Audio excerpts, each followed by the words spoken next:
Rappin' with ReefBum is sponsored by Bulk Reef Supply and Ecotech Marine. Hey, what's happening, everybody, and welcome back to another episode of Rappin' with ReefBum. I'm your host, Keith Berkelhamer. So, on today's live stream, I have the pleasure of welcoming back Claude Schuhmacher from Fauna Marin. What's going on there, Claude? Hi to all people. Yeah, it's still late always when I talk with you. We have a deep night, but I gain 1 hour because I'm not in Germany, so it's... yeah, if you were back home in Germany, perfect. It'd be 1 o'clock in the morning versus midnight, so you're on holiday, right? Yeah, that was necessary after a few years now. It took a few years before you went on holiday. Oh, geez. Yeah, you know, Corona, COVID, and then do some work and kids, and so. I hear you. So I'm really excited to have Claude back on the show. Claude's the CEO of Fauna Marin, so it's a real pleasure to have him back on, and looking forward to the conversation. I already see there's some questions in the chat, so folks keep putting your comments and questions in the chat. We'll try to get to everything. Before we start the chat though with Claude, I want to thank the sponsors, both Bulk Reef Supply and Ecotech Marine. Really appreciate these companies supporting the show and the live stream, and also appreciate all you folks out there tuning in. Please spread the word. Hit that like button. More people hit that like button, the more people will find the stream. I see we've got over 50 people watching right now and only 12 likes, so we gotta bump up those likes. And yeah, and while you're at it, subscribe to the channel. Why not? You know, what the heck. So Claude, man, we got a lot of stuff to talk about, but I don't know. Let's start. You know, so I had both Mike Paletta and Sanjay on, Sanjay Yoshi on the live stream last week, and we talked a little bit about, you know, ICP testing. As you know, they both have written articles about it, talked a lot about ICP testing and their thoughts on that. And so, you know, for folks out there that might not be familiar with what those guys had to say about ICP testing, I think the gist of it was they both did comparisons using the same samples, getting test results from multiple ICP companies, and they found there was a lot of variability in the test results. You know, I think just quoting Sanjay, don't take the numbers as absolutes, evaluate trends, review values that stick out of typical norms, and don't panic if the trace element numbers are being reported as out of line. So I don't know, Claude. I know you have some specific thoughts on what those guys you know, had to say about ICP testing. You guys provide ICP testing service. I've been doing some weekly ICP testing with you folks, and I appreciate the kits to do that. And we're going to talk about the results that I've been seeing. We were tackling. You helped me tackle an issue with cyano. So we're going to kind of dig into that a little bit. But I don't know, Claude, just overall in terms of ICP testing, there's a lot of different companies out there, right? And there's a lot of variability in terms of, I guess you've got different spectrometers that can be used. There's, you know, results can vary depending on whether or not the quality of the calibration, the cleaning of the instruments. There's a lot of variables in play, correct? Yes, sure. But I think that's not the main point in the discussion what we have, which starting with the article from Sanjay. First of all, greetings to the two guys. I know them since a long time, and we speak with each other. And I was a little bit wondering about the reaction of this article. So. Everybody who knows Sanjay, and Sanjay does a lot of articles, a lot of stuff in the last years, know that he can and he know exactly how to do scientific work and how to do easy testing. And he do easy testing to show what is the difference between the labs. And there was too much talk about a specific number. So in this case, he's absolutely right. The number by itself or chasing numbers like today is really not the point. What you do when you do an ICP. An ICP is a tool, a strong tool, but it's not all. That's what we can say to this. One point is in the discussions of the article was that I see a lot of people talking about ICP and how it works, where I see that they don't have the understanding how lab working is and what we do. Our work is to do as fast as possible one of the most difficult laboratory tests which is available. There's a reason why there's so less labs in the world who can detect seawater, and we do aquarium water, which is still a little bit more difficult than natural seawater. The reason is that we have particles, we have organic compounds, we have a lot of things who can disturb the machines. And we have to do it for very low money and extremely fast. So we have now over 97% within of 24 hours. You see the last test go in 5 days, which means 4 days was the journey. And when it arrives in the morning, in the afternoon, you get your results.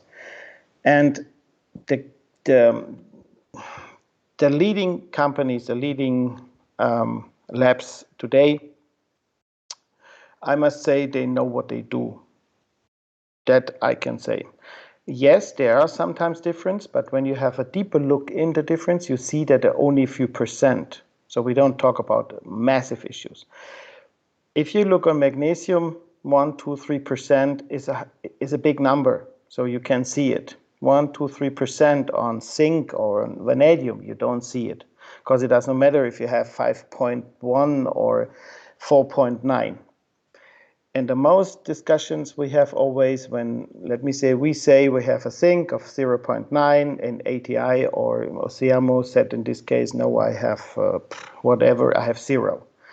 That means only that we have a number under the detection limit because we go in with the OS a little bit deeper, or Oceamo sample can show something because they detect with an MS.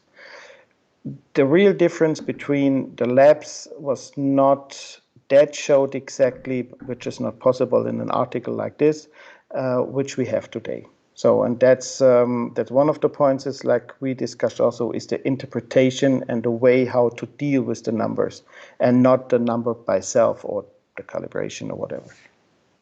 Gotcha. Yeah, it can be confusing. You know, it's when you're looking at a couple of numbers. You know, I mean, as an example, you know, Claude, if you're getting one service that's showing like 0 iron, and then you're getting another service showing, you know, that you've got some iron levels. How do you act on that information? This depends on the number, you know. When the one say we have 1 microgram and the other one is 0, then I don't care because that could be the same. The one we mostly, I have the feeling that there's not clear what is a microgram. A microgram is this a millionth of part of a gram, and if you have 1 or 2, it mostly does not matter. And the second point is, it's only one test. It becomes interesting to see over 5, 6, 7, 8 tests. Then I see what's going on. I need to know which salt you use. Some salts has anti-caking, which is a part of iron of it. So then that's a difference. It's a difference if you have a refugium. It's a difference which, like I say, salt or food or whatever you feed. And it's even a difference if you take it in the morning and in the afternoon, the sample. Right. And there we come back to the interpretation. So that I need to know who's running the tank, how is running the tank, and then I have the lab, and then I check it. And for me, it's way too much view on emotional elements like iron, like copper, like whatever. And the most people don't read what this means exactly or which possibilities this element can have. It's like, let me say, aluminium. Aluminium can be bad and is something which does not matter because it depends on which way the aluminum is in the water. And the other thing is, the aluminium by itself says, first time it says nothing. It's the same like sodium. If you take sodium as sample and you have 40 pounds of sodium in your reef tank, you'll be in trouble. It's only the element. We have sodium chloride, which is not a big deal, but sodium by itself is a problem in the water for them who has a little bit knowledge about chemistry.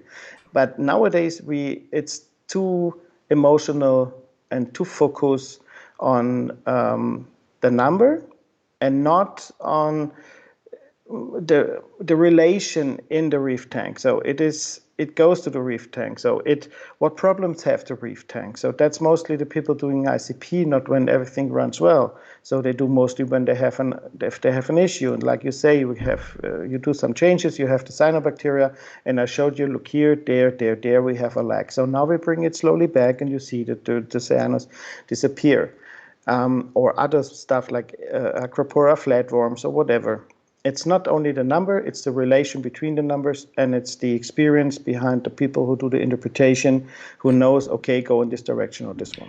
So getting back in terms of the actual equipment that you're using to register ICP test results, there's the OES spectrometer, the optical emission spectrometer, right? And then there's the mass spectrometer, which is I guess a more commonly used spectrometer, maybe not as expensive, if that's a correct thing to say. No, it's a different technology which is combined. The MS can detect deeper.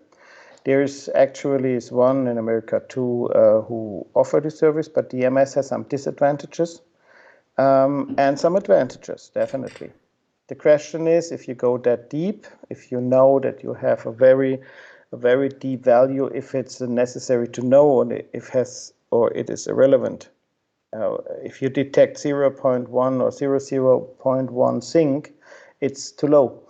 So we need something over 1 micrograms, and this we can handle with the OS nowadays. But I must say, with the MS, it has some advantages, but it says not automatically it is more accurate. So this can be, but it depends how you work on it. You guys have OES, right? We have actually 4 OES machines. One of them is a blue, that's the standard which most labs use, but we use them for reverse osmotic because they have some disadvantages against the new one, which is the green, which is 10 years older model or more development in optical, and we can go down now till 0.1, so 10 times deeper. That's the standard blue in seawater levels. So, and that's mostly enough. But we actually build a new lab, and we will buy some other machines now. But it will be surprising what we will do. So soon, 2-3 months, we're ready. So would a hybrid approach be the best way to go, utilizing OES as well as MS to? Definitely. Okay. The best would be if we can get it together to say, do that detection with MS is good, and to that detection with the OS is good, and bring them then together later in the lab. Is anybody doing that at this point, or is it just one or the other? Not yet. Not yet. Not yet. No, one or the other, and like I say, maybe will be surprising what we do. So let's all right. So I mentioned cyano. You just mentioned cyano in terms of the issue that I was having with cyano. I'm going to play a little before and after video of what was going on. I sent this to Claude a couple of months ago. So this is one of my propagation tanks and one of my systems. And as you can see, there's some pretty decent cyano on the tiles of these colonies, and on the bare bottom of the tank, I've got some of this red cyano. I've got some green cyano. So, and now this is this week, okay? Same tank, and you can see there's a lot less cyano in the tank, and this is connected to my display tank, which also had some cyano. The other tank that I had, a 50-gallon frag tank, connected to the whole system as well, didn't have as much of the cyano in there, and so Claude was very helpful in terms of, I think, his advice, which one piece of advice, Claude, that you suggested, which is a well-known thing that I know is something you need to do, which is manual removal of the cyano, which sometimes that can be difficult if you've got a lot of cyano and it's in a lot of nooks and crannies and what have you. So laziness can kind of come into play there if you constantly are getting the cyano and you need to constantly remove it manually, it can get frustrating, which means that potentially you could take some shortcuts and use some chemicals to eliminate that cyano, which won't solve the issue, right? I mean, if I hit that tank a couple of months ago with a, like a chemi-clean or what have you, and the root cause of the cyano wasn't solved, I'm pretty sure that cyano would have come back. Yeah, sure, they come back. Right. Because if all these stuff which you can, all this antibiotic stuff who works within of 2-3 days comes from the US. Because we in Europe, we are not allowed to sell it, we are not allowed to use it. It's really, they handle it. It's taboo over there, huh? It's completely taboo, and they handle it like you sell drugs. So that's the same. So you have really a problem when you do that. So, and nowadays some imported products come in because it's not marked on the product line, but that's the difference between the US product and the European product. We have to write down and we have to follow these strict rules about chemicals which are under specific law. So, okay, that's why we search other ways to clean it. And my way is way more to go on this direction to say, okay, bring the tank back to the natural relation and help the corals and the biology to come back. If that happens, there's no more reason for cyanos to grow, because that's also a little bit of misunderstanding. Cyanobacteria are great. That's really good that they come, because they use energy which cannot be transferred into biomass. The nature brings them to keep the system stable. Without them, our tanks will be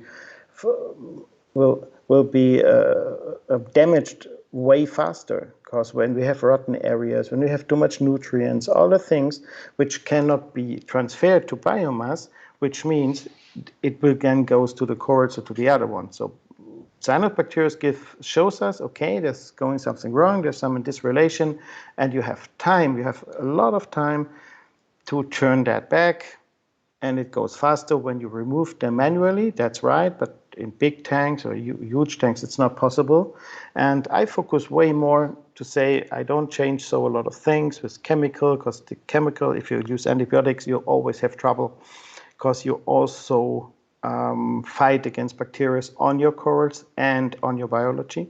And that keeps sometimes problems which comes months later. So after the cyanos coming dinoflagellates, after dinoflagellates come parasites, and that's all have the reason of too much using of antibiotics. It can go good, it's possible, but not always.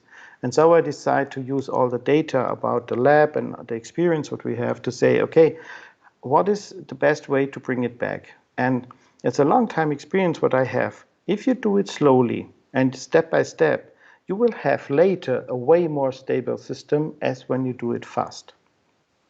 Maybe it's like us human when we're losing weight, so it's maybe better to do it slowly. It's more. A quick question from Andy. Does Claude see cyano more often in older tanks? Older versus younger tanks? Does it matter?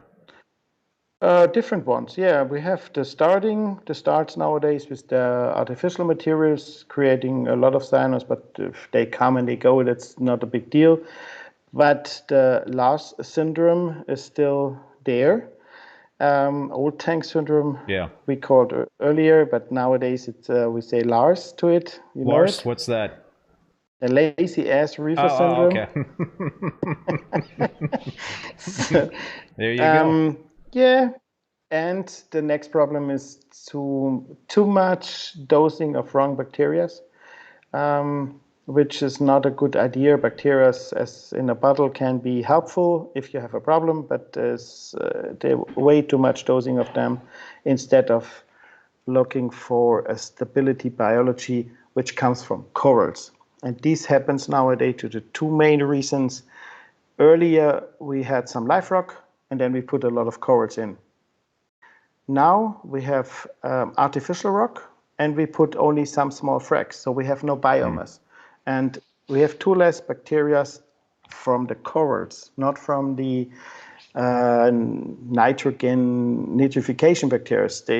I don't care of them. So very often too much surface, too less biomass, too much light, and too much dosing of a lot of things like amino acids, food, and bacteria, which is not necessary. That was one of the things you said to me a few months ago. Is like, you're doing too much, you're dosing too much. Cut out the aminos. Stop dosing coral food. Stop. There's a lot of stuff, I think, that you said that you called it like over fertilization. I think it was. That's the. And you were totally surprised. Why stop? Why stop this? Why stop this? Yeah, stop it. Nothing happens, and you see nothing happens. So, and it was interesting because when I made the changes that you were suggesting, and I'm going to get into showing the charts in terms of some of the elements and the changes I made in terms of dosing certain elements, but the cyano actually got a little worse after I started making these changes, and your rationale was that there needs to be some sort of transitional period. The reef tank is making its kind of it needs time to recalibrate, I think is what you were saying. Yeah, you can do it faster. I told you from beginning on that you have to have a look on your iodine. So I'm going to show the chart of my iodine levels right here. And it took some time till you get it up. Yeah. So this is I think my first test with you guys was back in January of this year, and my my iodine levels were what are we looking at here? You might not be looking at it, Claude, but what's the scale is 500 micromules? Is that what it is? Okay. Yeah. So and so back in January really through end of April, my iodine levels were kind of low, but then I think the cyano started kind of getting a little bit uglier as the iodine levels peaked, which was back in June for this particular system. So I was dosing a lot of iodine. That was one of the things I was dosing a lot of, and you pretty much said stop dosing the iodine. Yeah. And also the other thing that I stopped dosing was iron, and as you can see from this chart right here, my iron levels were really pretty low up until the beginning of July, end of June. That's when I started dosing a lot of iron. And I mentioned earlier in the live stream that if you see a 0 on an ICP test, what does that potentially mean? Should you be acting on that? Should you really start dosing a lot of that element if you're seeing 0? If you're seeing 0, 0, 0 week after week or month after month, there's a depletion going on there. And I think that's what I was looking at. I had 2 different periods of I had 0 iron, so I really ramped up my iron dosing. And as you could see, it really spiked. Yeah, but then I stopped. Yeah, that was good. So a 0 means not that it is to dose. So it's clear a difference. If I have strontium 0 or iodine 0 or calcium 0, then I have a problem. So then I have to dose. That's not the point.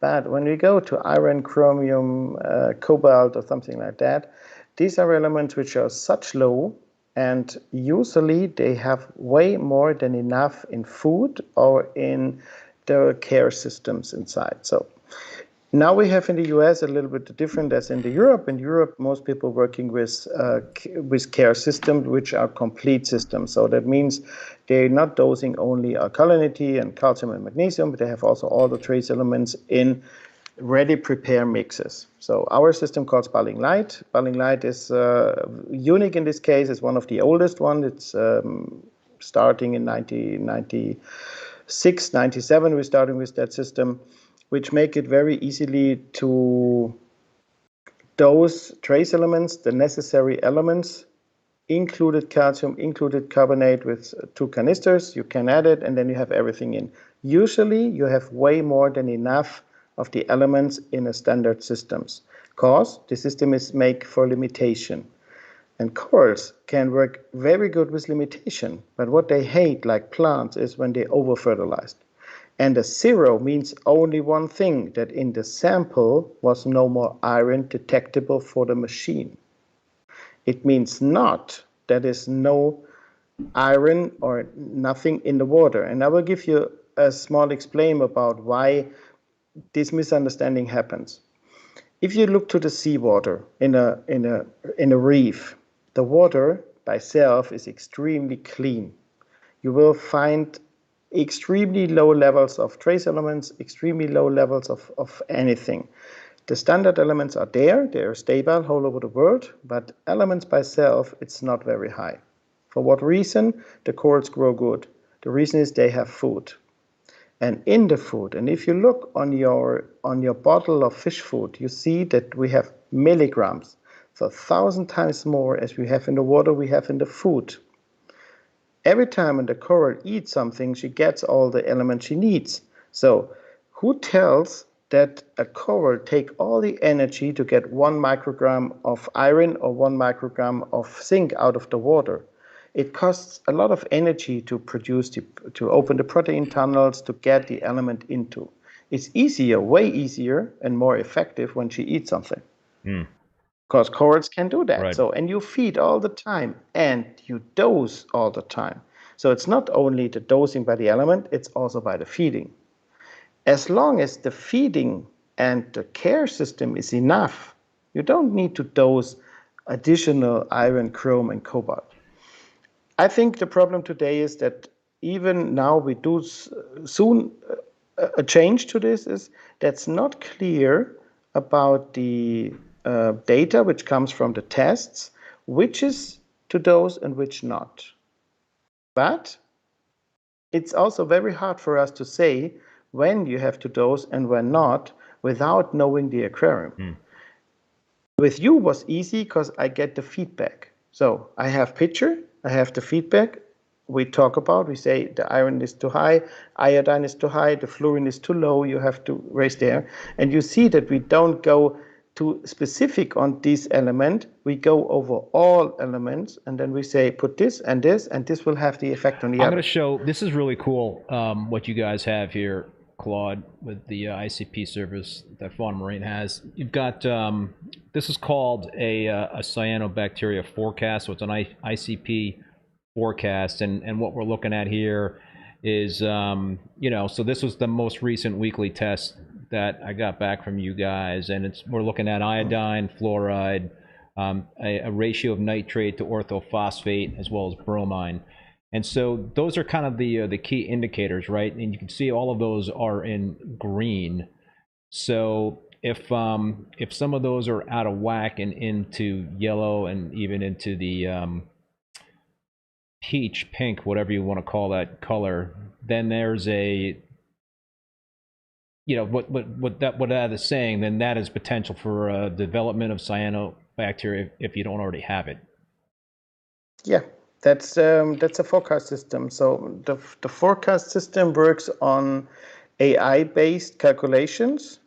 It's one times experience. The other one is the AI about all the tests what we do in the last years, which is we use actually a data about 120,000, 130,000 of tests, and the feedback of the customers, what they have. So, and it learns every day because we do every day 300, 400 tests, and so it learns better and better and better. And we have this for dinoflagellates, for cyanos, whatever. As soon as the relation changes, there are also some other relations like iodine and strontium, which we have in the deeper calculation, but we show this one because it's still complicated with all the numbers. I can guarantee if you bring these relations in the right lane, then you will not have any cyanos. If you have them, you bring them that it could change. It could take some weeks till they come, but then they're done. So, and they never come. And this system shows you weeks before, shows you, hey, if you follow the way how you treat your tank now, you will have a possibility of 80-90% that you will get cyanobacteria or dinos or RTN or STN, whatever. And it's clear to see, even also on the Sunshine's ICP, was clear to see why he had at this time some issues and why not. Even also on the Mike Paletta's reef tank, it was clear to see why they're dark, why they come to here. And this is all over the world really the same. The difference is how the tanks are treated, which type of material, which types of salts. And they're like all over the world. There are some good quality products, there are some snake oil. So it's difficult. I cannot say names on it, but it's really, really difficult. And mostly it's a lack of very, very important elements like fluorine. And I can understand why this is not so nice for production, because it's dangerous good. You have to protect your workers. It's extremely expensive. Even lithium and whatever is expensive in these cases. So you save a lot of money if you don't add it in full amounts into the product, and it's more easy to produce because it's really dangerous stuff if you work with it, because when you produce 8, 10, 15 tons of salt, you have to deal with kilos of that and not only with a few milligrams. As soon as these elements are in the salts mixed and in the water, and they have the amount of seawater, they are never dangerous. Dangerous is the high amount in production, the dust, which is not too deep, and even fluorine is nothing which is easy to handle. So that's no joke. We have really to take care of fluorine in this case. So, all right, and you mentioned cobalt as another element, and that was another element that I was dosing a lot of, and I think I've got a chart of my cobalt levels. So yeah, you can kind of see what was going on with me and cobalt. I had 3 different tests that showed that I had 0 cobalt. So I'm like, all right, I need to dose a lot more of the cobalt, and again, it coincided with the time when my cyano really peaked. And and you looked at that data and again said, stop dosing the cobalt. And then I went back to you, because that latest test on 824 right there again is 0. I'm like, all right, should I start dosing cobalt again? And I asked the same question about iron, because I had 2 weeks in a row of 0 results with iron. You're like, no, don't, because there's good. The corals are getting enough.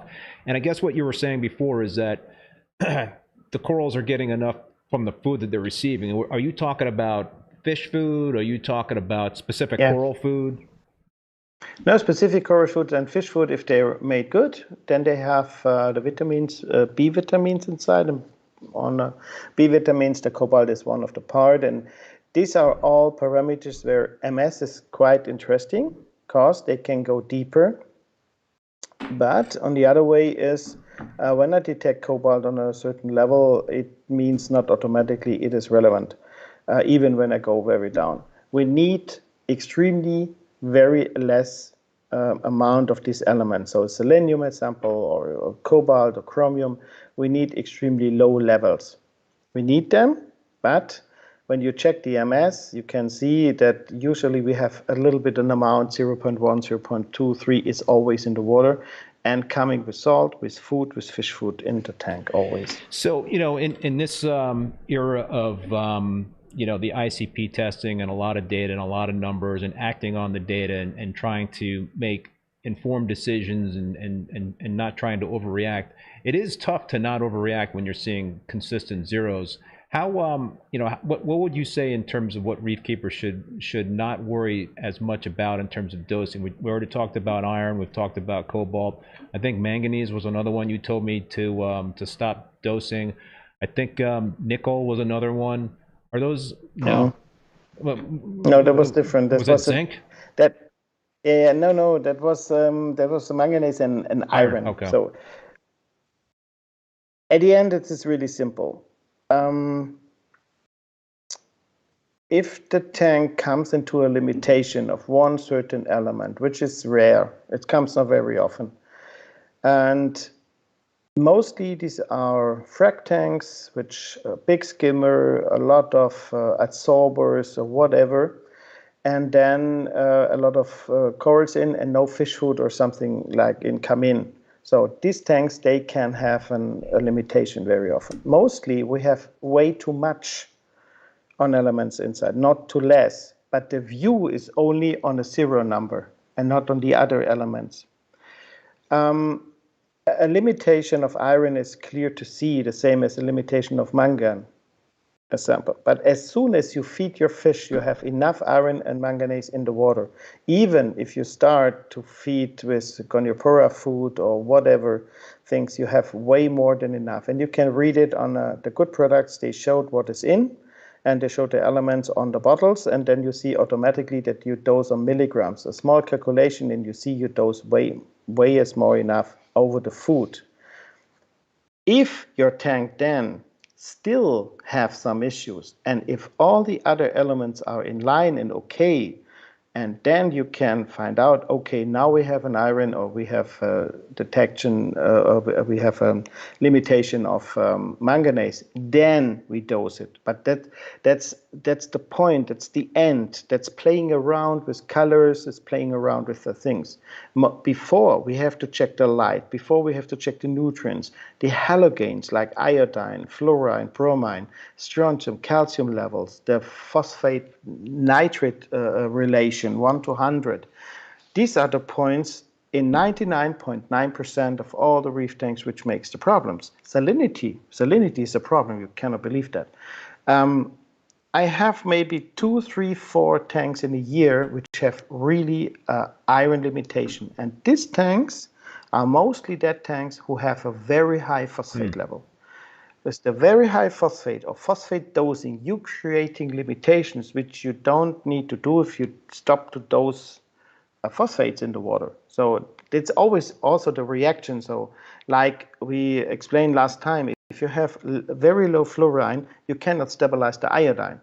Without a stable iodine, you cannot control your nutrients. So that's why if you go to the test, you see it, the relation values and the million and middle values, and if you go to these values, you're automatically in the right relations, and then you don't need to dose every element. Gotcha. All right, let's shift gears here, Claude, and let's talk about dinos. And I know there's a lot of folks out there that you know, have a you know, want to try to like solve this problem. It's a big problem out there, and there's a lot of theories out there. You know, I actually just put a video out when I had both Jake Adams and Chris Meckley on a couple of years ago on the show, and they talked about raising temperature, and also dosing iron to help combat dinos, either or both, doing both. Well, curious, what do you think about those theories in terms of raising the temperature to like 82, 83, and also increasing your iron dosing to get rid of dinos? I have no idea why they come to this idea. A typical situation nowadays, 1 or 2 have success, maybe, or they think they had success because they raise up the temperature. And within of seconds, whole over the world, oh, let us raise the temperature. But why I get them? So I don't dose dinoflagellates. They must be in the reef tank before it starts. And the dinos is a very simple thing. Usually in 90% of all the reef situations, what we have a lack of elements which needs the coral to protect her from light. We have aggressive, very aggressive LED lights on tanks which are very low stocked with very low biomass, and which are not detect the nutrients and the halogen levels. Molybdenum is one of the key elements about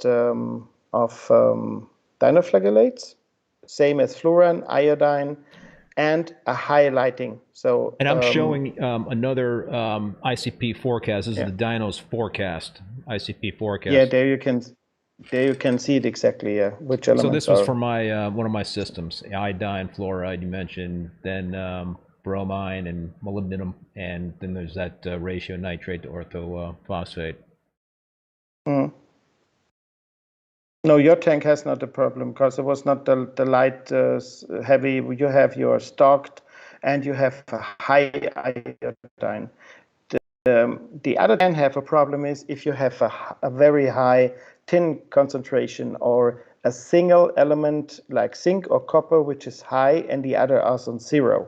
So this relation on this can be, because then the most corals, the most dinoflagellates, what we get nowadays is that they release the zooxanthellae out from the body, and they can survive on the ground when there is a depot full of phosphate or full of nutrients like iron, like manganese.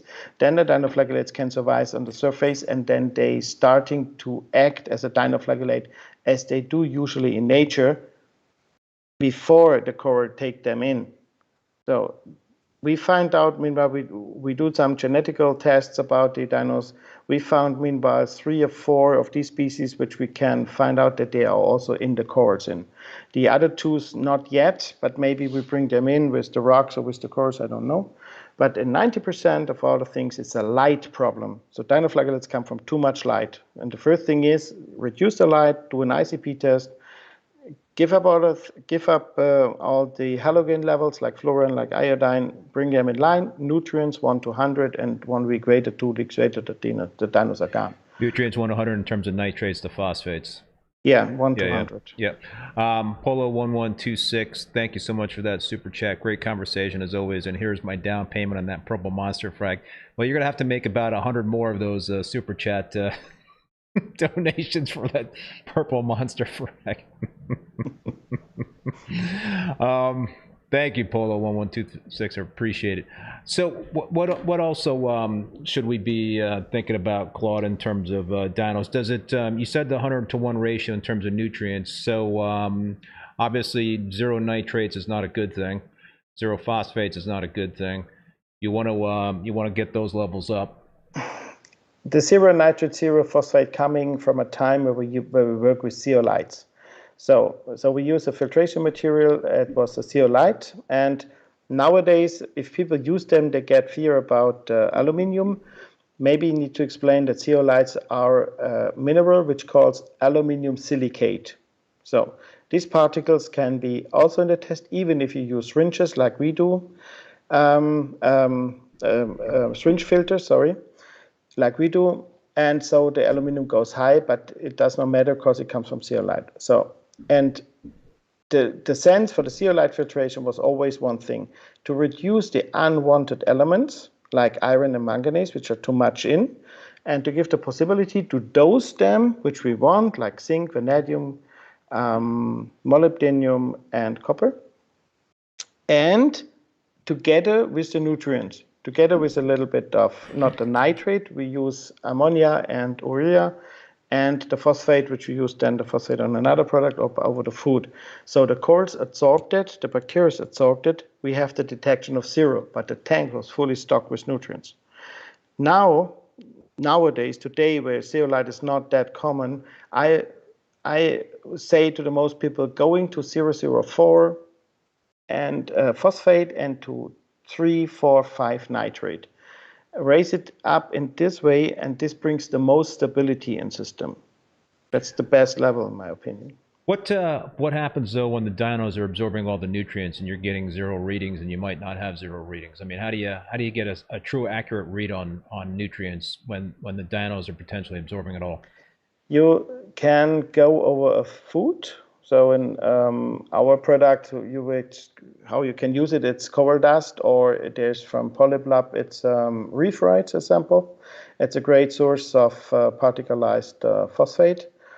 You put that in a glass of water and let it stay for 1 hour so it can release a little bit phosphate, and then you start the feeding. You reduce the light, you start the feeding, and so step by step it comes back. Usually you have enough depot in the water. So on the surface, it's not, you only detect the 0 phosphate in the water, but in the surface on the rocks they have enough stuff. So you can also lower a little bit the pH, and immediately then the phosphate level raise up again. You know, you hear a lot of people also say dosing bacteria will help. Dose pods and all that stuff increase the biodiversity. Is that something that is something that could help? Yes, it can help. If they are normal standard bacteria, then it can help. My experience is not that much from beginning on, so it's better to let the standard biology let it run and keep the bacteria for a time when you have issues, so it can help to speed up the things. Because there are also bacteria on the market which are a little bit difficult because they are extremely good to absorb nitrate, a sample. These pure bacteria smell a little bit like rotten eggs. They take nitrate out very fast, but the problem is that they bring acid and sulfur in the bottom and store a lot of sulfur and phosphate in the sand bed, and that creating then cyanobacteria later, At the beginning, they fight against the cyanobacteria because they take the nitrate, but if you stop them dosing or if you let it run for 7, 8 months, 12 months, then you will get cyanobacteria or dinoflagellates due to the situation that the bottom and the surface is full of nutrients and sulfur, which brings the pH down. Difficult. Yeah. So, another way I think to combat certain types of dinos is the use of UV sterilizers, right? If you've got the free-floating dinos, you can... That helps. Yeah, absolutely. Yeah. There is there's also a great group from Jason Mack, which is a friend from the Netherlands, and he has the dinoflagellate support group. A lot of he was on the show. Hi, Jason. And it's a great guy. He helps a lot of people out. They have in UK, they're still very often dosing silicate for some dinoflagellates. In my opinion, it's not necessary. It takes way too long. It's always to check what is the situation in the reef tank, because there are different possibilities. And then starting with the light, starting with the technology which is used, and then UV or bacteria can help to speed up the things before the dino is becoming too strong or too toxic. It's a good thing to work with this, but it's always individual. So you have to check the ICP, then to check this. And what I see in all the ICPs in this group all the time is always the same. So you have a low molybdenum level, you have a low iodine level. And what I can say also is that we have in the different countries very different amounts of dinoflagellates. So we have some countries which are way more and way higher amounts of dinos as we have in other countries. And if I look to the primary care systems they use, which are mostly used, and I see how they are, how is the composition of them, and then I know exactly why this country have way more of these issues than other countries. So, because there some stuff is missing, which have to be in the product, and if it's not in, the end is that you have a little bit more. So I can tell you one sample from all the samples which you get from UK, we have only 33% which have the right iodine level. In Germany, for example, we are on 68. With our products using, we are on 87%, which is on the right iodine level. And that shows you exactly, it's not one aquarium, these are data over thousands of aquariums. You see exactly that in the composition of the products they use in this country is something not correct. Gotcha. And one sidebar question about UV sterilizers. Are you a believer in using UV 24/7 on a reef tank? Or do you think that is something that... I don't use them. You don't use them? No. What's your rationale? You just why don't you think they're good 24/7 on a reef tank? You think they just impact the microbiome in a negative way? A healthy reef tank has so less bacteria in the water column that you don't need that. So that's for me, it's a good tool. If you have problems, then you add it. I would always go to an ozone generator with a very little amount of ozone. I'm not sure I have the guts to use ozone. I love it. So for me, it's ozone and carbon together is for me the best situation to go on reef tanks to keep them clean, healthy, to reduce the organic compounds. A strong UV also produces a little bit of ozone in the water and destroys the long molecules, the color bodies, whatever, but not as that good as an ozone do. If you don't use too much ozone, if you use the ozone like they print on the machines, it's way too much. We use 10% of it maximum, and then the will not destroy in too small breaks, because then the skimmer cannot remove them out. So that's why sometimes people report with ozone that the skimmer works better, and some report the skimmer works bad. At this case, when the skimmer works bad, the ozone was too strong. We cannot smell the ozone in our rooms when we use it. We use very, very little amounts, but constantly. Gotcha. Let me just get a couple of quick questions from the viewers here, and then we'll go back to the ICP forecast that you guys do. Little Circle Derp, can you explain the Coral Vitality product? The Coral Vitality is a top of a mixture of different organic acids, amino acids, vitamins, and some oils, fatty acids, which brings the corals a little bit glow, better grow, and it's mainly made for the bacteria on the corals, so that they can grow better. And we go on the Flavobacteria, which is a specific group who keeps the coral healthy, and we try to feed them and give them all the necessary elements and nutrients they need to have a good grow, and that brings a better coloration, a better grow to the corals. But if the corals is not good, it's sometimes a little bit tricky. So this is a top-on product for the guys who wants to play around to get a little shiny yellow ring on the stacks on it. It's not to need in a normal reef tank. Kind of fine-tuning some colors there and some. Yeah, that's a crazy product. So that's. Yeah. All right, we got another question from Shallow Reefing. I may be late to this, but can you explain the Coral Balance product in detail? How do we know it works? The Coral Balance is a very simple thing. Is product who absorb, who make orthophosphate, take them out in organic phosphate, which is skimmable, and at the same time it absorbs color bodies and bring it also to the skimmer. Then it turns some nitrogen levels back to urea and give it then to the corals as food. So that's like we had some years ago. We had some products like coral snow. Yep. Or fine carbonates or zeolite powder to clean the water, and this is the development then as one to clean the water, and the other side to provide some food then for the corals and for the bacteria. Gotcha. So let's go to another ICP forecast here. This is a diatoms forecast that we're looking at, and it pretty much is showing that silicon is the element that you need to be. In this case, yes. Yeah. So, right, high silicon, and one source of high silicon can be from RODI water, right? If you're not using RODI water and you've got a lot of silicates in there.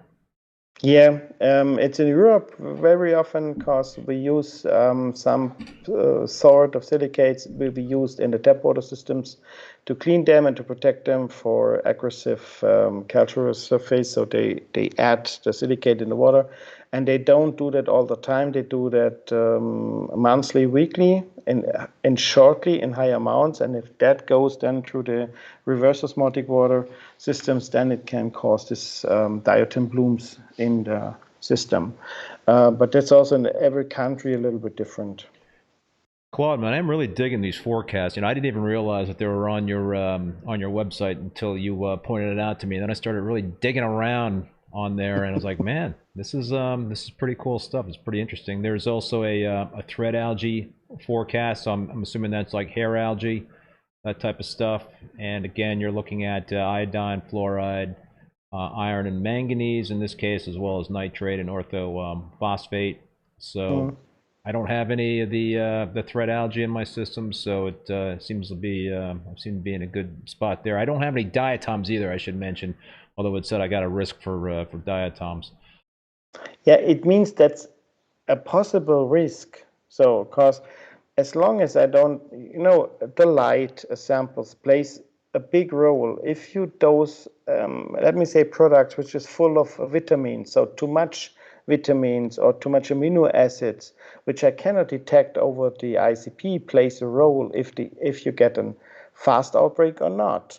And a forecast tells in the first way you have the risk that this will happen if you follow the route. It will happen definitely. The question is only if it's worse or it's strong or it comes later or not. As long as we don't have the full data from every reef tank, then we cannot say exactly when it starts. But we opened the labs account and asked the people to add the light informations on it. So we have, it's the PowerWise on the market, and we use the PowerWise to let the people check the levels, the power levels, and we bring it together with the different type of elements, and it shows exactly that what we say before, that dinos and different other things is also a light question. So how many blue light is in, how many problems I have, and a sample on the dinoflagellates, so we go back to them. We have some LEDs on the market now working with UV. And the UV go very deep down, and the UV makes no sense. It is completely stupid. I have no idea why some people acting around, I see that in the US, and telling UV comes from the sun, everything comes from the sun is good. If that happens, then go to the beach in Miami Beach. You can see them, they're all red, so that's not good. The UV stuff is for the coral a very simple thing. Yes, it is. You can find the one or other bacteria, dinoflagellate, who can use UV also to make energy. But this is not the point how our corals use, So they use the normal light, what we see, and then they have the normal zooxanthellae, what they use. And they need all the energy to protect them from the radiation. It's not light. Light is that what we see. Radiation is that what you don't see. And for the corals, it is stress. And if they don't have the elements, and in this case, it is fluorine, it is iodine, it is molybdenum. Molybdenum is extremely important in this case of dinos. Then they can build the protection shields against the radiation. So the coral keeps healthy. But the coral need an energy for that. So why it's using UV, I have no idea why some LEDs do that. You see on the Ecotech, on the G6, G5, that they don't use the UV, and you see amazing reef tanks and corals growing like wheat under these LEDs. So this is the proof that you don't need the UV. And we had this discussion, or I see at Polar Reef one time, that the guys running around say we need UVB on it. It is, the first thing, it's dangerous for the workers around. So right. The second thing is, I don't know if they ever read physics. So UVB goes 40 centimeters, which is 1 foot, I think, a little bit deeper. You lost 60%, and another foot, you lost 90% of the UVB. So in a reef tank like at Polar Reef's, a sample, in the half of the corals never see anything of the UVB because it's done. So, and I have no idea why these ideas coming. So, cause it comes from the sun. I think So what you're talking about is basically that the theory that metal halide lighting has the UVB, LED lighting does not have the UVB.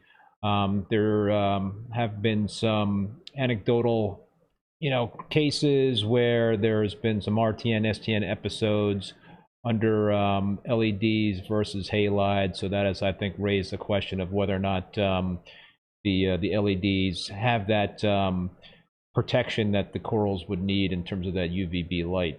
Yeah, but that's also wrong. The most bulbs which are sold in the world have UV stop, or the glass on it is a UV stop glass, which was necessary by law to protect the people. So there are very little metal halides running around with UVB. And if you give the corals that what they need, they can handle it. That's not a problem. They have UVB in the nature. But like I say, UVB, if you go deeper in the UV, it goes not that deep in the water. So a coral which sits in 50 meters depth, she has UVA, yes, but not UVB anymore. So that makes no sense to create some protection or to create that light on that. And on the LED, on the metal halide gives the metal halide, and it's the same like we have when we look back to the lights. The metal halides have a constant and a stable spectrum. Coming all the time, the light goes there. Yes, the ballast, they changed the power, but it was all the time light on it. So for the coral, it's like I press the light a little bit like that, and it floats everything. Then the T8 lamps, which we have, the big ones, we have issues with the corals because they spread the light like this. The first LEDs, what we get, make the same. The T5 make it with 30,000 hertz. So it's a constant spectra which comes to the core. And that's why T5, metal halide, and now the modern LED, which don't have this flicker effect, we have a success on the cores, and a good success, and it has nothing to do with the UV, because the UV is stress for the cores, and they need a lot of energy to protect them, and you have to take care of your elements. What about the theory of the UV light killing some of the coral pathogens that could impact the corals? Yeah, that was really something which I have to love on it. At the moment I read that, I cry. I have tears in my eyes for loving. Look, let us see. That's a piece of a coral, okay? So now we have an Acropora flatworm. So Acropora flatworm goes up to make sunbathing. Sure not. They never make it. So where they are, they stay here. So how many UV they have? Zero. We don't care about that shit. So well, I'm talking about like pathogenic bacteria. Why? If that is real, we have no reefs which have problems with bacteria due to the situation which we have outside. We have massive issues outside with full UV radiation. The bacteria don't care of that, because they can be, even if that happens, then they go down here. They're under the surface. So no, I don't think so. That's not the point. So, all right, I want to go through a few more of your forecasts. Specifically, you mentioned aqua-eating flatworms. You got the parasites forecast, the RTN forecast, and the STN forecast. But I know you also wanted to, Claude, talk about cotton candy algae, and in terms of how potentially to eradicate that or prevent that. Yeah, that comes now. So I think in the next few days we have to forecast for candy cotton, because that comes. Oh, okay. It's going to be on there. Yeah. Okay. I think it's not yet ready. So maybe in 2-3 days it comes then online.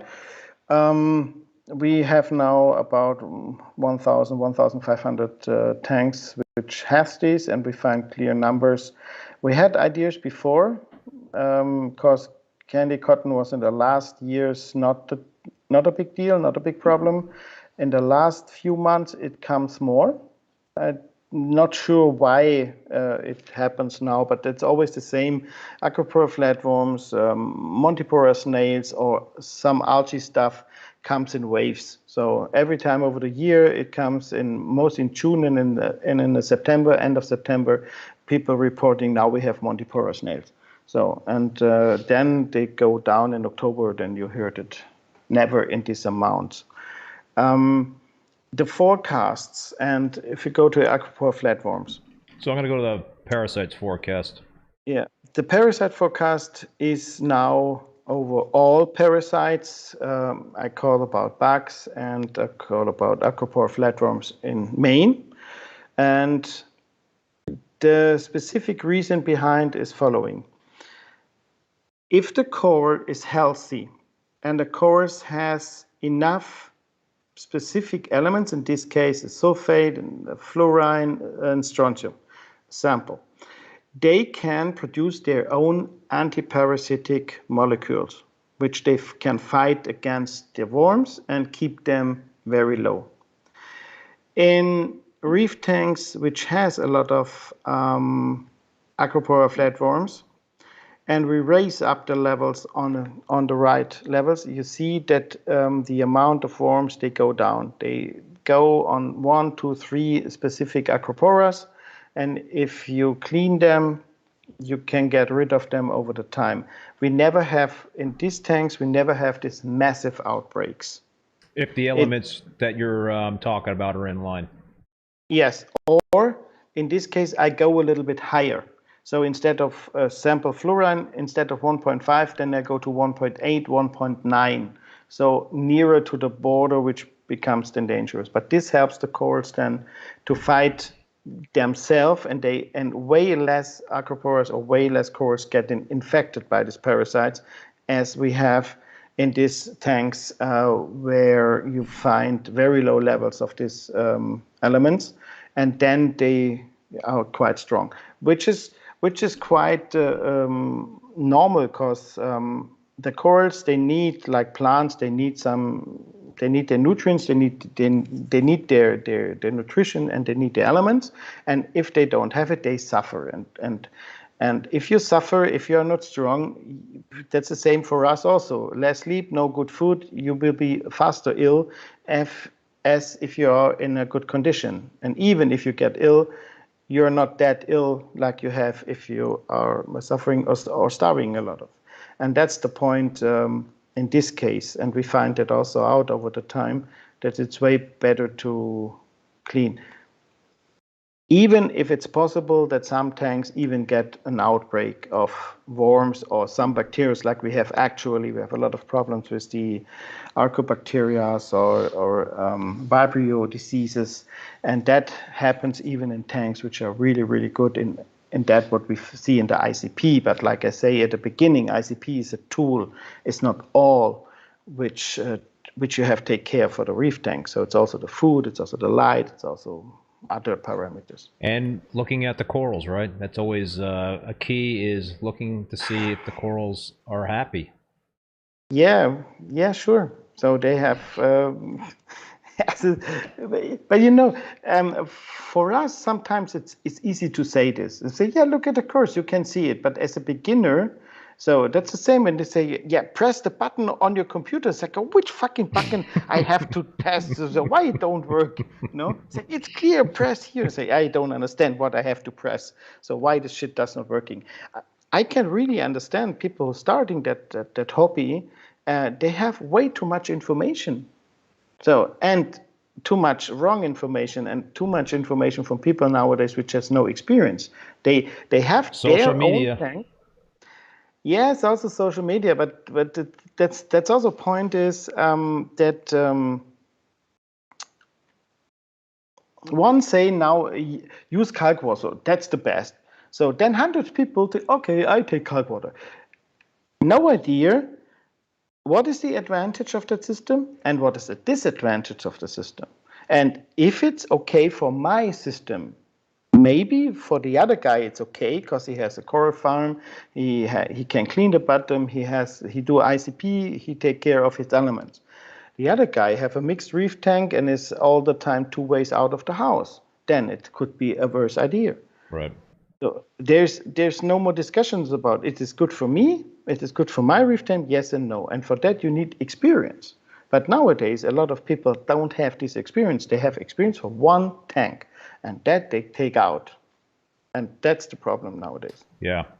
No, it's true. If you're, I was noticing some comments in the chat. There's a lot of tools out there. There's a lot of information out there, and that can be kind of overwhelming for a beginner to kind of take that all in and to try to figure out which way to go. And you've got social media where you've got people talking about doing it this way, that way, the other way, and usually it comes down to trying to simplify things, keep things simple.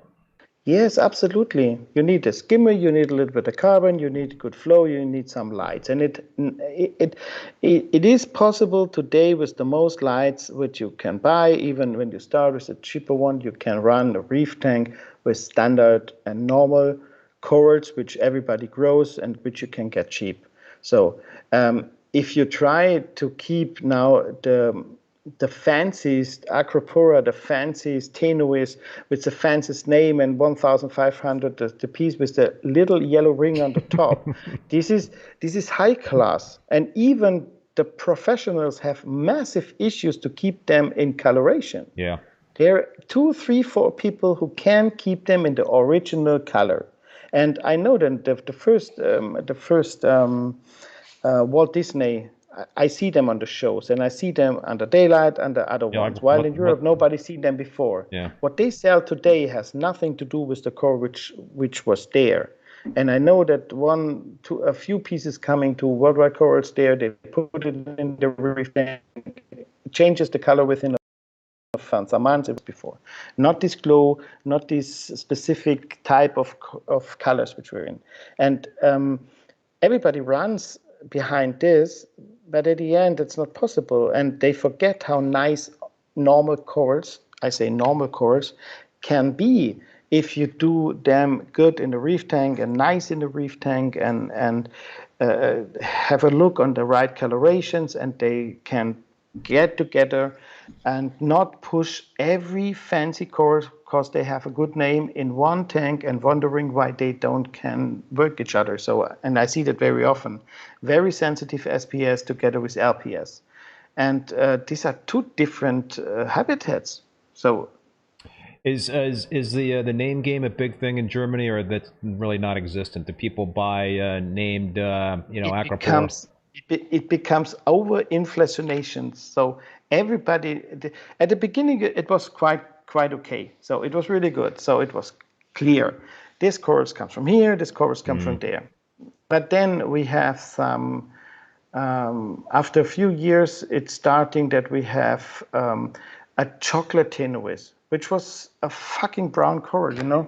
So it's, what was it called? They called it chocolate. Chocolate. You know? Okay. Yeah. Sounds so Swiss chocolate tenuis. So Swiss chocolate tenuis. Yeah, and make brown, it $80 more like dog shit. Yeah, exactly. So it becomes completely over. Now it's a complete chaotic situation. I think, like in the US also, when you go to reefs in the list there, you have 200 species of Aquapora and 1,150 names.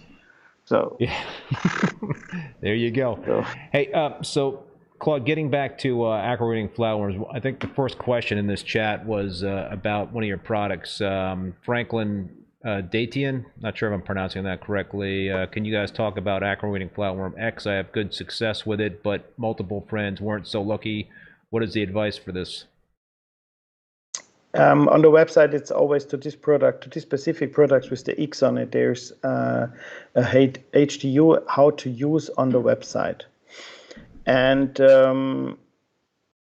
none of these products against worms can we use the chemicals which works against the worms. So there is some Prazi sample can be used against worms, so which you need. But the problem is if you use it 2-3 times, then the worms get a resilience against this chemical. So they're also not a solution.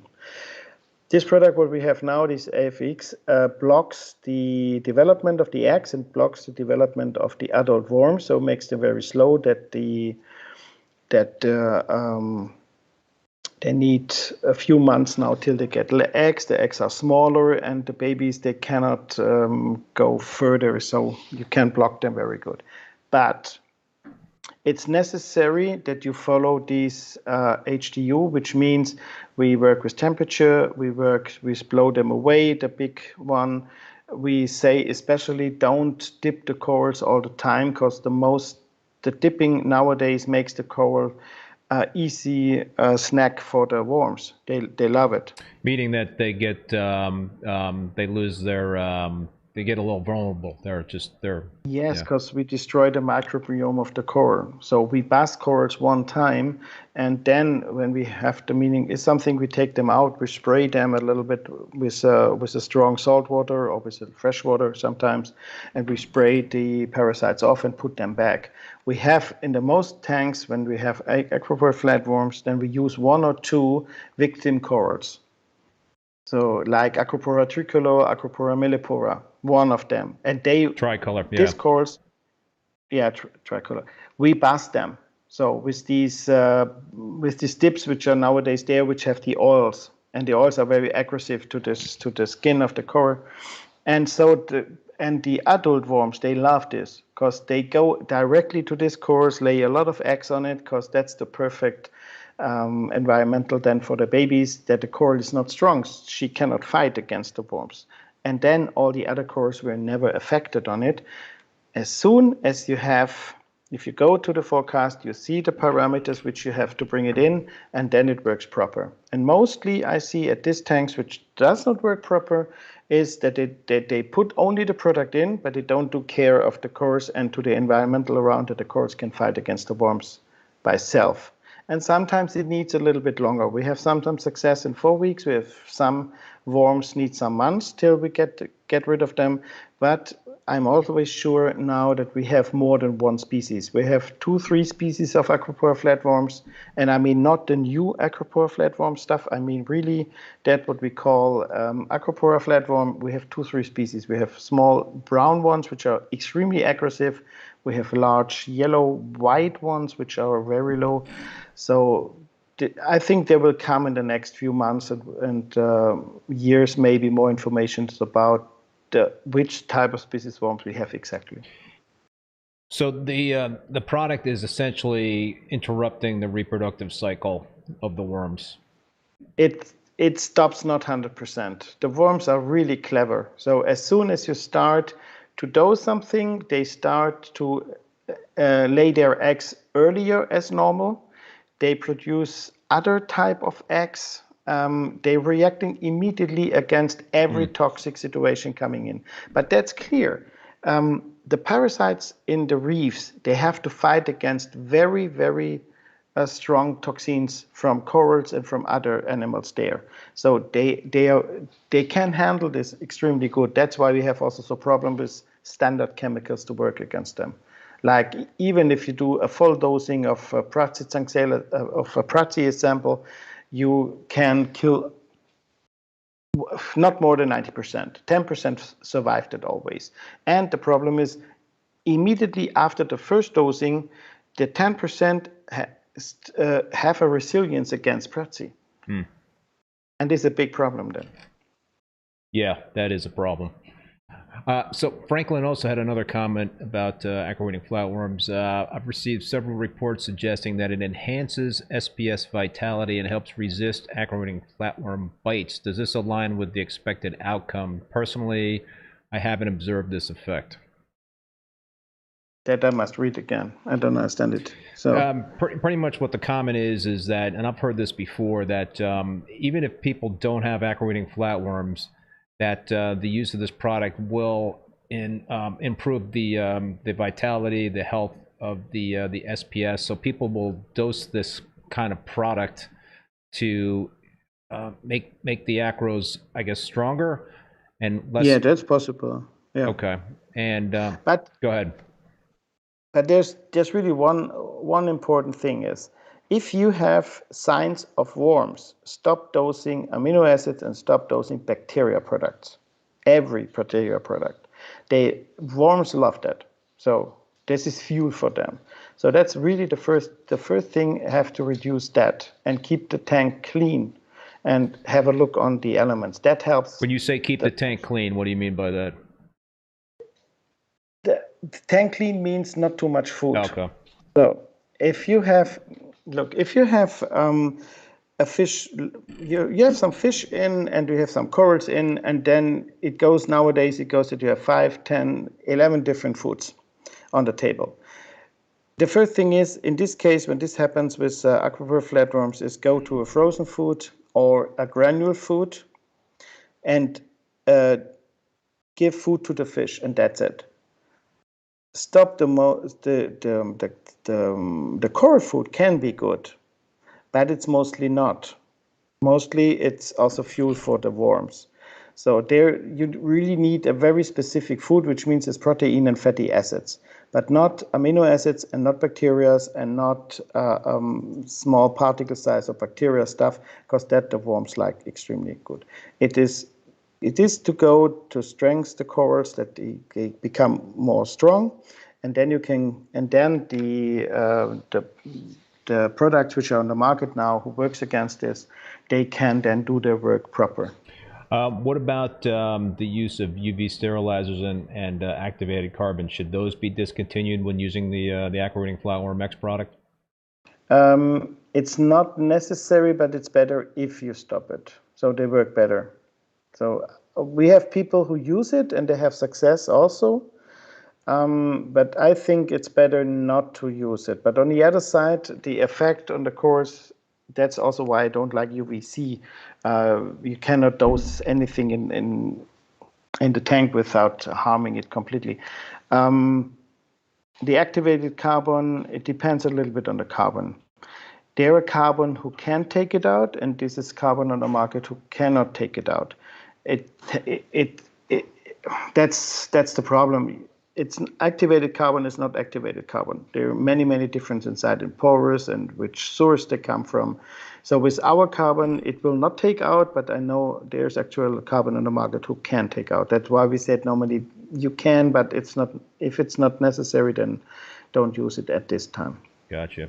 All right, let's do two more of these forecasts. The RTN forecast and the STN. Let's start with the RTN forecast. And again, we're looking at some elements, and there seems to be there's some different elements here. Go ahead, Claude, and explain what we're looking at here in terms of the RTN forecast. Now, the RTN is, I think the RTN in the last months was mostly about these oil stuff. And one of the elements which is so important is it's a boron in this case. Boron, yeah. And if boron goes under 3.8, then the aphelias are highly in risk to getting RTN. The problem with RTN is that we have several reasons on it. It could be bacterial disease. So if they are infected, which come from Indonesia or from Malaysia, sometimes the corals sometimes are so infected with bacteria and with ciliates that only dipping and only doing antibiotic baths can help them, not a good water situation. If the corals are in a reef tank over the time and you lost in your fluorine, you lost your boron, then it can create this problem again, or it can create the problems with RTN, which coming due to chemical decompositions here, or wrong relations. So there are two different things why RTN can come in. And is STN a similar story? No, it looks like you've got some different variables in play here. Zinc, nickel, and yeah, a ratio of carbonate hardness to orthophosphate. Yeah, that's on here we have a look a little bit more on the SPS. And there's one very specific relation is if you have a very low phosphate level, like 002, 001, and a high carbonate over 7.5, you're getting STN on a lot of corals like milliporas, like tenuis. They hate this, absolutely.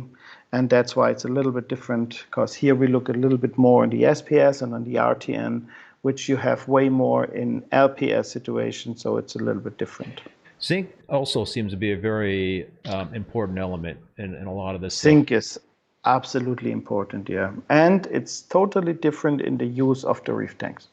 So you cannot say 1% of the calcium or 0.1% of the calcium is used in zinc. Yes, in calculation it's right, but not in the practical using in the reef tanks. Even not if you have some stuff as filtration. I see very often in US and in Asia calling bricks. So they put bricks in the sump, so parts for reduction, nitrate or whatever. It's not used in Germany and in other countries because I think they know better that this is really nothing which you have to have in a sump area. But there it's possible that you need a lot of zinc because you raise up the surface, and how bigger the surface is, how more depot you start to concentrate, and you dose the zinc in, and it goes immediately up to the surface. There it can be used, and it can also come back to the corals, but difficult. It's always the way is to have the surface in the reef tank, so the decoration as low as possible and as much as possible corals. So the biology must be corals, not surface. I meant to ask you this question earlier because you talked about young tanks and you're talking about ceramics. I think you were talking about starting with dry rock and a reef tank, and there's not a lot of live rock out there to start reef tanks, at least here in the U.S. What how would you suggest somebody starting a reef tank these days start it out so they have enough of that biology, enough of the it just seems like when you start a tank with dry rock that there's not a lot of life in there, and you've got to do a lot to increase that biodiversity to a point where you're not going to have a lot of issues. What's the best way to approach that these days? Also, the first is the rocks are not there to make a hardscape decoration like in freshwater. That's fantastic. They buy a 100-gallon tank and they buy 200 pounds of rocks. And so what you want to do? You want to sell the rocks, or so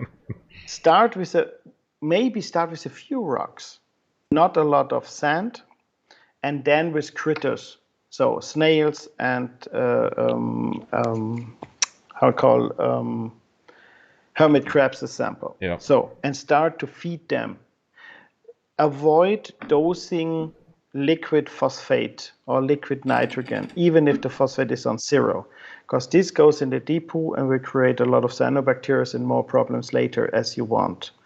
Start to go with food in, like coral dust, a sample from our country, from our company. Coral dust is more phosphate, and coral sprintist goes more at the nitrogen level. But if you start today a reef tank, if possible, buy some bigger colonies from France, which are too big or which they go around, and fill them. Do some toadstools or leather corals in, so that you get biomass. After 2, 3, 4 months, take them out and change them to a SPS, what you like or what you want. That's not a problem. But the worst thing now today is that we have a lot of surface, a lot of rocks, only a few sticks, no biomass. Right. So everything goes to the surface. And then we have the LEDs, and then they pull full fire on light on it. It cannot work. So then they dose a lot of phosphate. And together with the phosphate goes sink down. We have now systems nowadays, also Kalk was or something like that, which are high concentrated algae solutions. So at the moment you dose these high concentrated algae solutions in the water, you create precipitations. The same like happens in the Bahamas, but there's the water clean. We have only shit in the tanks. So that's why all the dirt falls down, goes in the sand, creating depot effect. And this depot is organic, it's calcium, it's carbonate, it's all the zinc and all the metals. It is fertilizer. What you create is a lot of fertilizer. It goes well because the pH is high, so it sits on the surface. It's a part of apatite, it's the mineral, and it's phosphate and calcium and dirt. But over the time, when the bacteria grows and the biofilm grows, they releasing acids, and these acids bring all the dirt back, and then you have the over-fertilizing in your system. And don't do that. Start with a few bigger corals. You can get them cheap from all over. It's not the nice SPS tank what you have in mind, but the way to the SPS tank, which is nice, it takes some years. Yeah. Till you find out the stability, till you find out.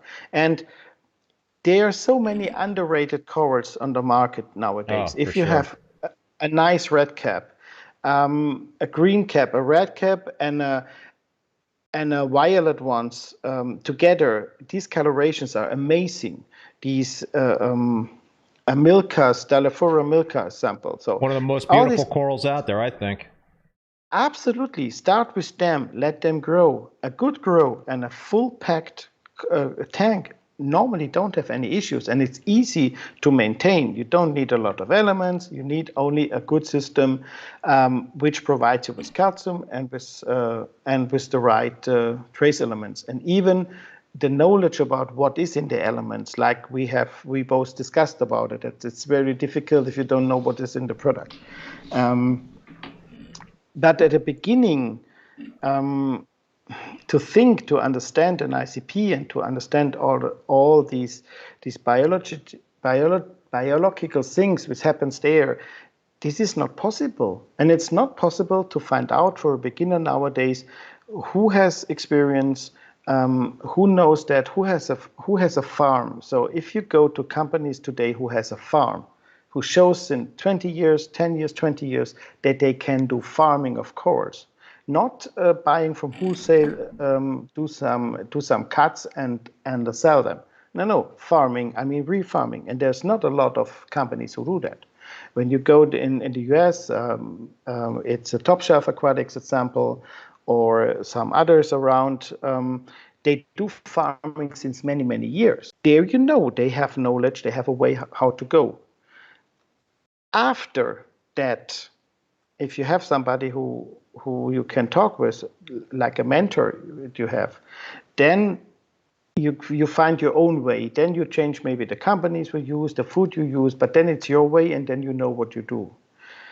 Right. So, and that's the most important thing. In Europe, in Europe, I have this problem some years ago. I find them, and I create a situation that we do that we starting to certify dealers. So we search dealers around of Europe and around the world, where we know that they have a lot of experience. And then we do certification about ICP, testing what that means. And we go extremely in the deep. They have way more information as the standard test. And so they can do the support to the customers, because we cannot do the support for all over the world. There are way too much people. And you can see it on the lab database. If you go there, you can choose your supporter, and this supporter gets you all your informations, and then he can go forward to you and can say, hey, I see your new analysis, do this, or use that product on this way. So a couple of comments here from viewers. Greg Carroll: Claude is really dropping some knowledge on this one. Sad that many people will ignore him and still look to mediocre hobbyist advice. Yeah. That's a way to sum it up, Greg. So Andy Bauma's got a couple of good questions, Claude. And, you know, we've been talking a lot about your data, and you mentioned that you had, you know, a lot of data from customers that you're utilizing for the database norms, I'm assuming. So the question is that coming from both customers as well as your, you guys have a coral farm. Yeah. Is that data also coming from your coral farm, Yeah, sure. or is it just customer data? No. That's the heart of the company is the coral farm. So it's meanwhile never the biggest power to make the biggest turnaround. That's not. But we have private customers coming to the store every day. And we ship corals all over Europe, about daily between 10 to 50 packages, which we send out. And the feedback of that's also the reason why I still made the support, because the support, I learn every day when I do support with people like you, I learn. Even now, when we go in the US and you work with different type of products, other meanings, I learn a lot about which goes directly into the lab, into the experience, into the data, what we said, because it's not only Germany, it's not only UK or France, it's all over the world. And it's very important that I do the interpretation of myself. That's also the reason why I don't sit in front of the machine.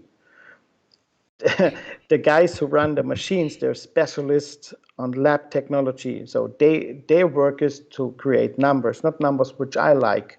I need numbers. And me and my colleagues, we are these guys who go to the lab and say, I don't think this is correct testing. So, and then we always have a bit of fight. So we have our feeling, our emotion, and we say, hey, corals don't lie, I'm sorry, but maybe there's a mistake. And the lab guys, they said, hey, come on, we do all right, we have this one. And, you know, aquarists by self are always a little bit lazy. And when I go to the machine, I know myself very good. So I will push it a little bit on that side, which I like to have. And that's the problem. So that I stop immediately. I said, okay, I do my job because I have to do the support. I have to do the experience. I need the feeling also for the people and for the corals.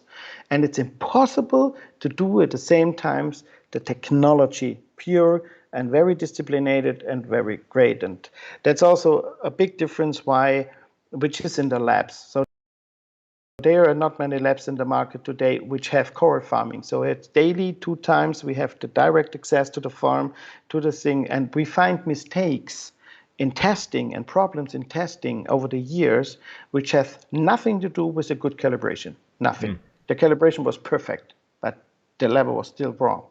And that's how we find out. And we have really fights, because I say, hey, I see that the calibration is right. I see that everything on the machine is okay. But I'm sorry, the coral looks shit. So there must be something. And I research and research and research. And then from one day to the next, the lady come up and say, oh, we find it. Say, okay, what was the reason? One small situation. The syringes who takes the water out from the vials, if they have a little bit a touching on a vial, and there's a, you cannot see with your eyes, only under the microscope. Biofilm or something? Yeah, no, not biofilm. They are cleaned. That's not a problem. But they touch the vials a little bit and have a small part is broken or that, but you cannot see by your eyes. You see under the microscope. Your bromine level is wrong, about 5 milligrams. So, and the detection, the calibration is perfect because you have the same needle. You need to know when it touches, when it hits, then the bromine level, you can forget it. So you need a new needle. So. Well, that's, you know, that is a great thing to have in terms of the eyes on the corals versus the data, and being able to kind of look at that to see if things are actually syncing up. I mean, yeah, like you pointed out, that's something that not a lot of ICP, you know, labs have in terms of a coral farm. No, we are alone, I think. Are so you? the production and coral farming, and I do the coral farming now since about 86, 87, since we breed corals, and now in this farm since 2000. So I have the experience of over 30 years today. And there's a lot of things like the same with your tanks. The products what you use actually, I don't know them. So I cannot say anything because I didn't have them in my lab. I don't know exactly the composition. You're talking about Captivate Aquaculture, yeah. Yeah, so, and now I must go on my feeling. So only the picture what I have, that what you told me, and customers usually lie because they don't explain the 100% truth.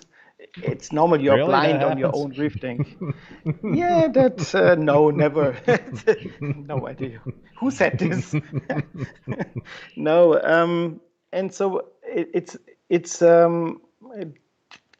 there are these moments which is really difficult for me also, because I have to find out what are you for people, how disciplined you work, and when I see the pictures, then I can see, okay, this goes in the right direction. So your last pictures now coming here, I see that you gain more growing tips on the corals, and they have this small shiny. So I say if you go now the way in the next 2-3 months, you will see it that the colors will implode.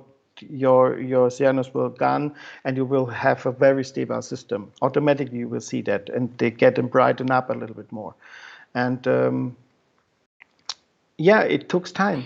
Sometimes it takes a lot of time, right? I mean, we're talking about months, and it's so easy to you know, just kind of get frustrated and just say, you know what, I'm going for that quick fix because this is taking too damn long. And instant gratification is always a problem this hobby. And I think more so with the new folks coming in. So I think that's always a trait that I try to tell people that are new to the hobby is just have patience. Have patience. Try. That's reef keeping. Yeah. So yeah, and keep things stable. If you want things goes fast, then Get out of the hobby. Go fishing. Yeah. Yeah, no, get fishing. So that's something for the people who like stress. So that's reef keeping. So Claude, it's about 1:45 to 2 in the morning there. You're on on holiday, man. I'm going on holiday tomorrow, so I got to get up freaking early myself. And really? Yeah, you know, I got. Where you go? I'm gonna head down to Rhode Island tomorrow morning, and then I'm gonna end up in New York. Nice. I'm gonna do a little fishing and then go see some family and whatnot in the New York area and some friends. So yeah, you know. Rhode Island is nice, though. It is. I stayed there 2-3 times. Yeah, it is. It is. And the weather's supposed to be really nice. I hope so. It's not like in Florida. So freaking raining all the time here, but yeah, Florida's like so damn hot. Well, come to Portugal. So we have perfect temperature. It's always sunny. The sea is nice. It's a little bit too cold, the sea for swimming, but it's okay. Yeah, I hear you. All right, so Claude, how can folks find your stuff, the Fauna Marin products in the U.S. and in Europe? Oh, there's some stores carry that, but the store list actually has, they are the main distributors, so contact them. They can tell you exactly which stores run out. I know that there's a Premium Aquatic, Saltwater Aquarium, Top Shelf, and some others who carry the line. Some parts, some have the line. So, but the best way is to contact on the sales@coralview.com, and they can tell you exactly where to get it. Coralview.com. Yeah. All right. Well, listen, Claude, man, it was a pleasure talking to you. We've been doing a lot of talking lately, and I always enjoy those chats, and I really enjoyed this chat tonight. And I could see from the comments and the questions, the viewers enjoyed it as well. So I want to thank you again, Claude, for staying up really late, taking the time, and It's always a pleasure. yeah, for sure. So thanks again to Claude for being on the live stream. Also want to thank both Bulk Reef Supply and Ecotech Marine for sponsoring the show. Also want to thank all you out there that tuned in and participated via the chat and put some comments down there, asked some questions. Also, a big thank you to Paul, who is the moderator as well as the president of the Boston Reefer Society. Please join and support your local reefing clubs. They are so important to this hobby. Also want to let you know that all episodes of Rappin With ReefBum are available as podcasts on Spotify, Apple Podcasts, Google Podcasts, Stitcher, and Amazon.